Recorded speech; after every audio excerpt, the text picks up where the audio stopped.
Well, with so many potential locations that may have received the recalled beef, we wanted to make sure you know what to look out for and what you can do to keep from getting sick.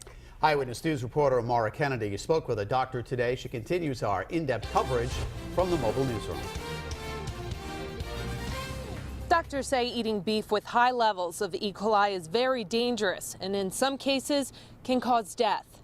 With possibly more than 100 restaurants and food facilities in Rhode Island affected by this beef recall, doctors say how you eat your meat is a huge factor when it comes to staying healthy. When this E. coli is ingested, usually from undercooked meat, it can be found in goat, it can even be found with sprouts. There have been outbreaks from lettuce and vegetables. When those are ingested, anywhere from 1 to 10 days later, the patients will usually develop a hemorrhagic diarrhea.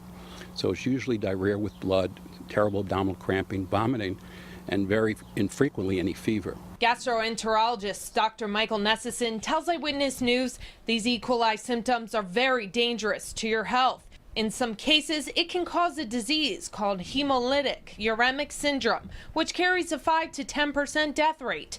He tells us HUS affects more kids than adults. It doesn't show up on normal tests, so it has to be specifically asked for if the diagnosis is going to be made. So there needs to be a high level of awareness, and usually we become aware of it when there's an outbreak in the community.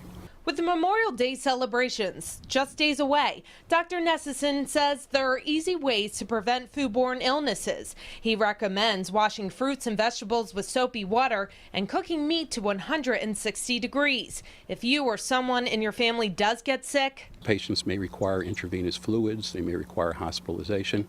You don't want to give them any over-the-counter diarrhea remedies like loperamide because that can worsen the disease. Dr. Nessison recommends using a cooking thermometer when preparing meat for kids. Just checking color alone is not enough.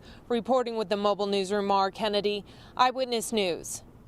Count on Eyewitness News for continuing coverage of the beef recall. For more information on the recall, call the USDA Meat and Poultry Hotline at 1-888-674-6854.